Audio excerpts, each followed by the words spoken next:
Oi, gente, boa noite. Então, nós vamos continuar fazendo a nossa leitura desse livro aqui, As 48 Leis do Poder, que é um livro sensacional. E a gente vai agilizar essa leitura, porque são 48 leis. E eu estava indo de duas em duas, mas não é possível, não. A gente precisa correr, porque senão a gente vai ficar muito tempo aqui. E eu sei que daqui a pouco é hora de fazer outra coisa, ler outro livro, tá? Então, assim, nós tínhamos lido a lei número 1, não ofusque o brilho do seu mestre. A lei número 2, não confie demais nos amigos, aprenda a usar os inimigos. Lei número 3, oculte as suas intenções. Lei número 4, diga sempre menos do que o necessário. Lei número 5, muito depende da sua reputação, dê a própria vida para defendê-la. E a lei número 6, chame atenção a qualquer preço. Então, hoje, agora, a gente vai começar a lei número 7. Faça os outros trabalharem por você, mas sempre fique com o crédito. Lei número 7, página 84. Use a sabedoria, o conhecimento e o esforço físico dos outros em causa própria. Não só essa ajuda lhe economizará um tempo e uma energia valiosos, como lhe dará uma aura divina de eficiência e rapidez. No final, seus ajudantes serão esquecidos e você será lembrado. Não faça você mesmo o que os outros podem fazer por você. Então, vamos ver o exemplo. A lei transgredida e a lei observada. Em 1883, um jovem cientista sérvio chamado Nikola Tesla estava trabalhando para a divisão europeia da Continental Edison Company. Ele era um brilhante inventor e Charles Batchelor, gerente da fábrica e amigo pessoal de Thomas Edison, convenceu-o a tentar a sorte na América, dando-lhe uma carta de recomendação para o próprio Edison. Assim teve início uma vida de desgostos e tribulações que duraram até a sua morte. Quando Tesla se encontrou com Edison em Nova York, o famoso inventor o contratou na hora. Tesla trabalhava 18 horas por dia, descobrindo maneiras de melhorar os dínamos primitivos de Edison. Acabou se oferecendo para desenhar tudo de novo. Boa noite, nós estamos vendo a 7ª lei do poder. Faça os outros trabalharem por você, mas sempre fique com crédito. E o exemplo que está sendo dado é o exemplo de Nikola Tesla e Thomas Alva Edison. Então, Tesla acabou se oferecendo para desenhar tudo de novo para Edison. Para Edison, parecia uma tarefa monumental que poderia levar anos sem que se chegasse a uma conclusão. Mas ele falou para Tesla: você tem $50.000 para fazer isso, se conseguir.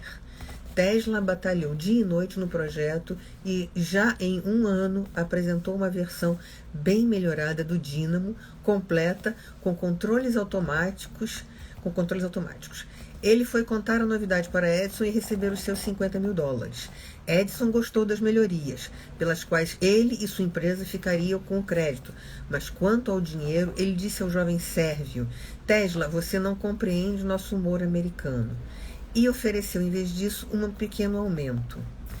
A obsessão de Tesla era criar um sistema de corrente alternada, entre aspas, AC, de eletricidade.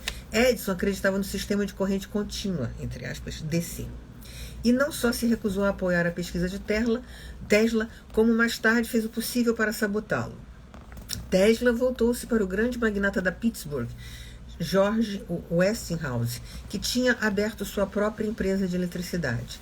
Westinghouse custeou totalmente a pesquisa de Tesla e lhe ofereceu um acordo generoso de direitos autorais baseado em lucros futuros.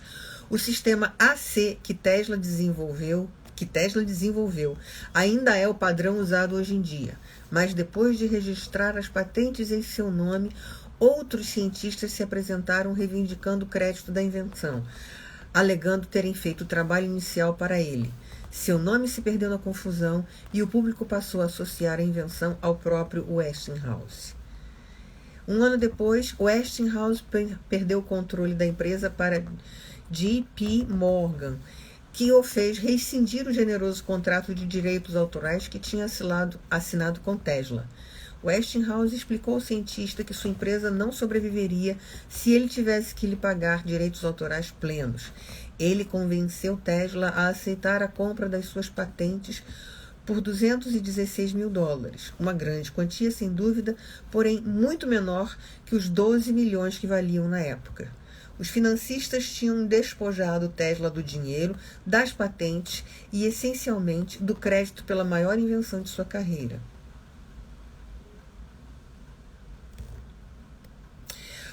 Ok, tem mais história de Tesla e é importante ler. O nome Marconi ficou para sempre associado à invenção do rádio, mas poucos sabem que para produzir sua invenção, ele enviou um sinal através do Canal da Mancha em 1899. Marconi usou uma patente que Tesla havia registrado em 1897 e que o seu trabalho dependeu da pesquisa de Tesla. Mais uma vez, Tesla não recebeu nenhum dinheiro nem crédito. Tesla inventou um motor a indução, assim como o sistema de energia AC. Ele é o verdadeiro pai do rádio, mas nenhuma dessas descobertas traz o seu nome. Já velho, ele viveu na pobreza.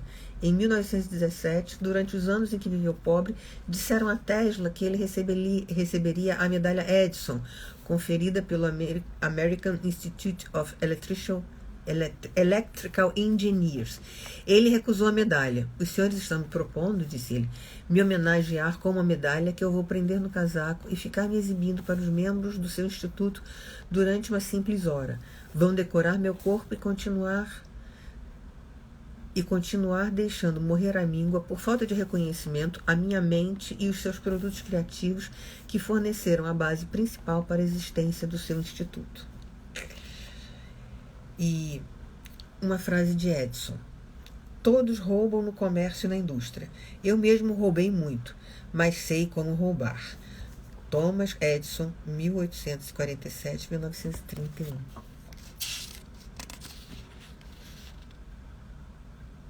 A dinâmica do mundo e do poder é a lei da selva.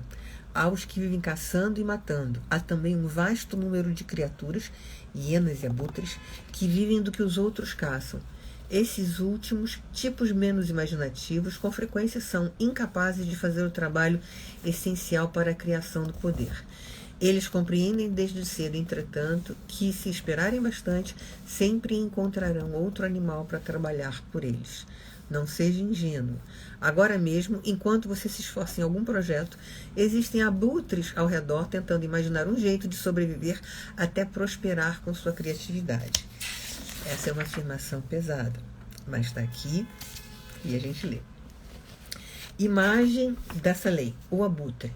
De todas as criaturas da selva, ele é o que tem a vida mais fácil. O trabalho difícil dos outros é o seu trabalho. O fracasso dos outros em sobreviver se torna o seu alimento. Fique de olho no abutre. Enquanto você está se esforçando, ele sobrevoa. Não lute contra ele. Junte-se a ele. Há muito o que saber, a vida é curta e a vida não é vida sem conhecimento. É, por conseguinte, um excelente truque adquirir o conhecimento de todo mundo. Assim, enquanto os outros suam, você ganha a reputação de um oráculo. Baltazar Gracian, 1601-1658. Então, vamos passar para a lei número 8. Faça as pessoas virem até você. Use uma isca se for preciso. Julgamento. Quando você força os outros a agir, é você que está no controle. É sempre melhor fazer o seu adversário vir até você, abandonando seus próprios planos no processo. Seduza-o com a possibilidade de ganhos fabulosos. Depois, ataque. É você quem dá as cartas. A lei observada. No Congresso de Viena, em 1814, as principais potências da Europa se reuniram para dividir o que sobrara do Império de Napoleão. A cidade estava alegre e os bailes foram os mais esplêndidos de que se tem memória. Pairando sobre os procedimentos, entretanto, estava a sombra do próprio Napoleão. Em vez de ser executado ou exilado para bem longe, ele fora mandado para a ilha de Elba, não muito distante da costa da Itália. Mesmo preso numa ilha, um homem corajoso e criativo como Napoleão Bonaparte deixava todo mundo nervoso. Os austríacos planejavam matá-lo em Elba, mas decidiram que seria arriscado demais. Alexandre I, o czar temperamental da Rússia, aumentou ainda mais a ansiedade, tendo um ataque quando lhe negaram uma parte da Polônia. Cuidado, eu solto o monstro, ele ameaçou. Todos sabiam que ele estava falando de Napoleão. De todos os estadistas reunidos em Viena, só Talleyrand, ex-ministro das Relações Exteriores de Napoleão, parecia calmo e despreocupado. Era como se ele soubesse algo que os outros desconheciam. Enquanto isso, na ilha de Elba, a vida de Napoleão era um arremedo da sua antiga glória. Como rei de Elba, permitiram-lhe formar uma corte. Havia uma cozinheira, uma roupeira, um pianista oficial e um punhado de cortesãos. Tudo tinha como objetivo humilhar Napoleão e parecia estar funcionando. Naquele inverno, entretanto, ocorreu uma série de episódios tão estranhos e dramáticos que poderiam constar no roteiro de uma peça de teatro. Elba foi cercada por navios britânicos com os canhões apontando para todos os pontos de saída possíveis. Mas, de alguma maneira, em plena luz do dia, no dia 26 de fevereiro de 1815, um navio com 600 homens a bordo pegou Napoleão e se pôs ao mar. Os ingleses saíram atrás, mas o navio conseguiu escapar. Esta fuga quase impossível deixou as pessoas atônitas em toda a Europa e aterrorizou os estadistas no Congresso de Viena. Embora fosse muito mais seguro sair da Europa, Napoleão não só preferiu voltar à França, como se arriscou ainda mais marchando sobre Paris com um exército mínimo, na esperança de reconquistar o trono. Sua estratégia funcionou. Gente de todas as classes se atirou aos seus pés. Um exército, sob as ordens do Marechal Ney, correu para Paris a fim de prendê-lo, mas quando os soldados viram o seu amado ex-líder, mudaram de lado. Napoleão foi declarado novamente imperador. Voluntários inchavam as fileiras do seu novo exército e o delírio tomou conta do país. Em Paris, multidões estavam enlouquecidas. O rei que tinha substituído Napoleão fugiu do país. Nos 100 dias que se seguiram, Napoleão governou a França. Em breve, porém, a vertigem passou, a França estava na bancarrota, seus recursos quase exauridos, e não havia muito que Napoleão pudesse fazer a respeito. Na Batalha de Waterloo, em junho daquele ano, ele foi finalmente derrotado de vez. Agora seus inimigos aprenderam a lição. Ele foi exilado para a árida ilha de Santa Helena, na costa oeste da África. Dali ele não tinha mais esperança de escapar. Somente anos depois, os fatos da dramática fuga de Napoleão da ilha de Elba foram esclarecidos. Antes de se decidir a cometer este ato de ousadia, ele recebeu a visita de pessoas que lhe disseram que ele continuava mais popular do que nunca na França e que o país o aceitaria de novo. Um desses visitantes foi o general austríaco Keller, que convenceu Napoleão de que, se ele escapasse, as potências europeias, Inglaterra inclusive, o receberiam de volta ao poder. Napoleão foi informado secretamente de que os ingleses o deixariam sair e, na verdade, sua fuga se deu no meio da tarde, bem à vista das lunetas inglesas. O que Napoleão não sabia é que por trás disso tudo estava um homem manipulando as cordas, e este homem era o seu ex-ministro Talleyrand.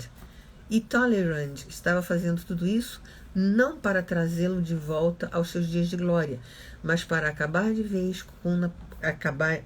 de uma vez por todas com Napoleão. Considerando a ambição do imperador que desestabilizava a Europa, ele havia se voltado contra ele há muito tempo.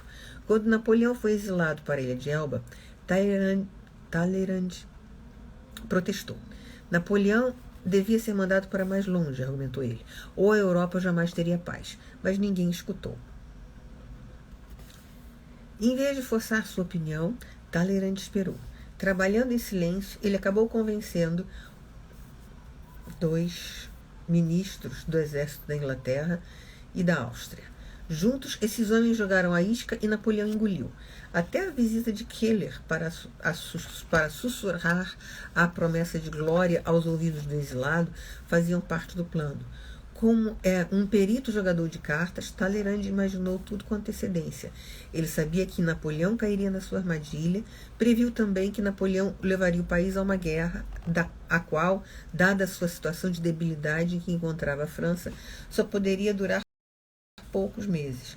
Um diplomata em Viena, que compreendeu que Talleyrand estava por trás de tudo, disse: ele tocou fogo na casa para salvá-la da peste. Abre aspas. Quando eu lanço a isca para o cervo, não atiro na primeira corça que aparece, mas aguardo até que todo o rebanho esteja reunido. Otto von Bismarck, 1815-1898. Então, aqui está. Faça as pessoas virem até você. Use uma isca se for preciso. Esse ex-ministro de Napoleão fez as pessoas fazerem o que ele queria. E tudo deu certo de acordo com o que ele queria. Imagem: a armadilha do pote de mel. O caçador de ursos não caça sua presa. É quase impossível pegar um urso que sabe que está sendo caçado e ele fica feroz se encurralado. Em vez disso, o caçador coloca armadilhas com iscas de mel. Ele não se exaure nem arrisca sua vida. Coloca a isca e fica esperando. Palavras de autoridade. Abre aspas. Os bons guerreiros fazem os outros irem até eles e não vão até os outros. Este é o princípio do vazio e do cheio na relação do eu com o outro. Se você induz os adversários a virem até você, a força deles se esvazia. Desde que você não vá até eles, a sua força estará sempre cheia. Atacar o vazio com o cheio é como jogar pedras em ovos. Zhang Yu, comentarista do século XI sobre a arte da guerra.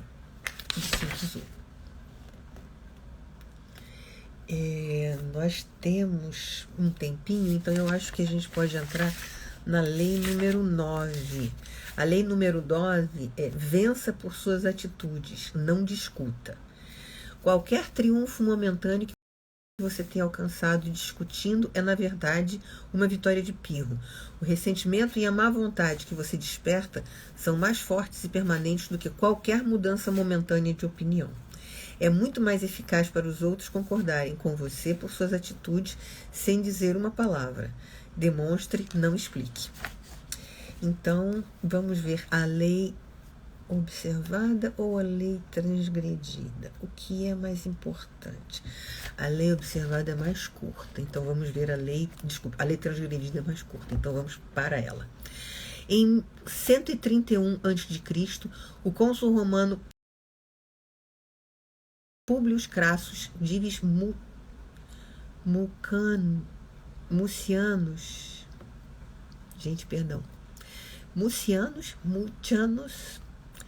ao pôr cerco à cidade grega de Pérgamo, viu que precisava de um ariete para derrubar as muralhas da cidade. Ele tinha visto 2 mastros de navio pesados no estaleiro em Atenas alguns dias antes e mandou que o maior deles lhe fosse enviado imediatamente. O engenheiro militar que recebeu o pedido em Atenas tinha certeza de que o cônsul queria, na realidade, um mastro menor. Ele discutiu sem parar com os soldados que entregaram a requisição. O mastro menor, ele lhes dizia, era muito mais apropriado para a tarefa e, na verdade, seria mais fácil de transportar. Os soldados alertaram o engenheiro de que seu chefe não era um homem com quem se discutisse, mas ele insistiu que o mastro menor era o único que funcionaria com a máquina que estavam construindo. Ele traçou diagramas após diagramas e chegou até a dizer que o técnico era ele e eles não sabiam do que estavam falando. Os soldados conheciam seu líder e acabaram convencendo o engenheiro de que seria melhor engolir a sua técnica e obedecer. Depois que saíram, entretanto, o engenheiro continuou pensando. Qual o sentido, ele se perguntava, de obedecer a uma ordem que vai levar ao fracasso? E então ele enviou o mastro menor, confiando de que o cônsul veria que funcionava muito melhor e o recompensaria justamente. Quando o mastro menor chegou, Mucianus pediu aos soldados uma explicação. Eles contaram que o engenheiro não parara de discutir, dizendo que o mastro menor era melhor, mas no final sempre tinha prometido mandar o maior. Mucianus ficou furioso. Não conseguia se concentrar no cerco ou considerar a importância de abrir uma brecha na muralha antes que a cidade recebesse reforços. Só conseguia pensar no engenheiro desaforado que ele mandou buscar imediatamente. Chegando poucos dias depois, o engenheiro explicou satisfeito ao cônsul, mais uma vez, a razão do mastro menor. Ele falava e falava, usando os mesmos argumentos de antes com os soldados. Disse que era sensato ouvir os especialistas nessas questões e se o ataque fosse tentado com o ariete que ele tinha enviado, o cônsul não se arrependeria. Mucianus deixou-o terminar e depois mandou que o despissem diante dos soldados e o fustigou e açoitou até a morte. Interpretação. O engenheiro, cujo nome não ficou na história, passou a vida desenhando mastros e pilares e era respeitado como o melhor engenheiro numa cidade que se destacava nesta ciência. Ele sabia que estava certo. Um ariete menor permitiria mais velocidade e carregaria mais força. O maior não é necessariamente o melhor. É claro que o cônsul entenderia sua lógica, acabaria compreendendo que a ciência é neutra e a razão é superior. Oh, Senhor! Nunca acontece isso, nem na Grécia de 131 a.C., nem hoje em dia, nos nossos tempos. Como o cônsul insistia na sua ignorância, se o engenheiro lhe mostrava diagramas detalhados e explicava as teorias que sustentavam o seu conselho? O engenheiro militar era a quintessência do argumentador, um tipo muito encontrado entre nós. O argumentador não compreende que as palavras não são neutras e que, ao discutir com o superior, ele coloca em dúvida a inteligência de alguém mais poderoso que ele. Nunca ameace o seu mestre. Lei número 1. Lei número 1. Lei número 1. Não ofusque o brilho do mestre. Essa é a primeira lei. Ele também não percebe com quem está falando, visto que todo homem acredita que está certo e palavras raramente o convencerão do contrário. Ó Senhor, isso é verdade. O raciocínio do argumentador cai em ouvidos surdos. Se encurralado, ele só faz acrescentar mais argumentos, cavando seu próprio túmulo. Depois de fazer a outra pessoa se sentir insegura e inferior na sua crença, nem a eloquência de Sócrates salva a situação. Não se trata apenas de evitar discutir com quem está acima de você. Todos nós acreditamos que somos mestres no reino das opiniões e dos raciocínios.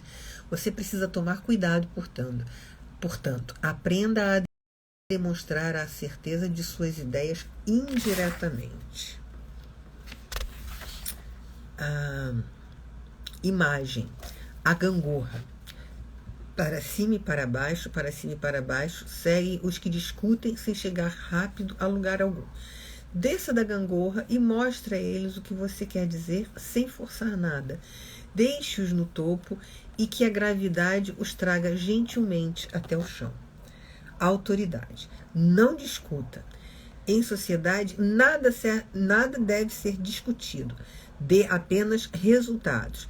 Benjamin Disraeli, 1804-1881. Lei.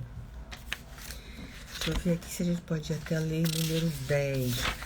Vamos, porque ela também é pequenininha. Lei número 10. Contágio. Evite o infeliz e azarado. A miséria alheia pode matar você.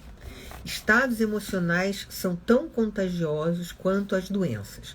Você pode achar que está ajudando o homem que se afoga, mas você só está precipitando seu próprio desastre. Os infelizes às vezes provocam a própria infelicidade. Vão provocar a sua também. Associe-se, ao contrário, aos felizes e afortunados. Exatamente. A lei transgredida ou a lei obedecida? Não.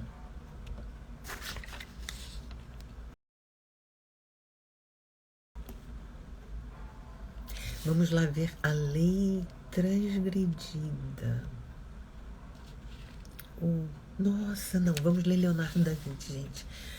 A nós e o campanário. Uma noz foi levada por um corvo até o topo de um alto campanário e, caindo numa fresta na parede, conseguiu escapar ao seu terrível destino. Ela não suplicou à parede que a abrigasse, invocando a graça de Deus, louvando a sua altura e a beleza e o nobre tom de seus sinos. Ai de mim, continuou.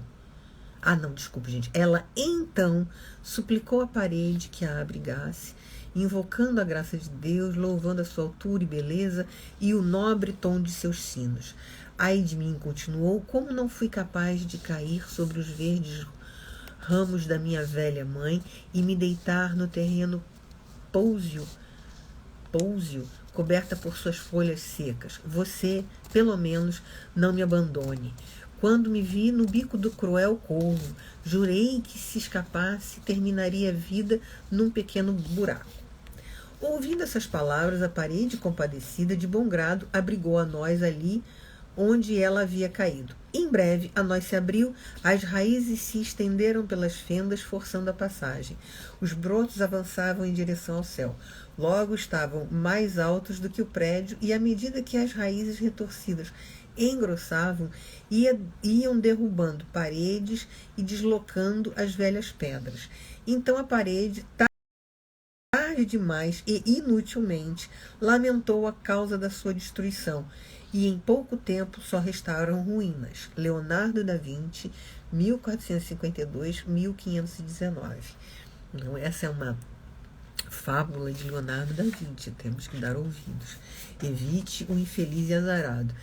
Afaste-se do ai de mim.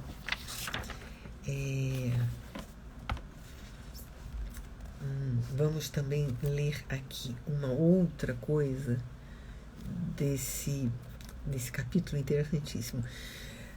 Montaigne. Na sua época, Simon Thomas foi um grande médico. Lembro-me de o ter encontrado um dia na casa de um tísico velho e rico. Desculpe.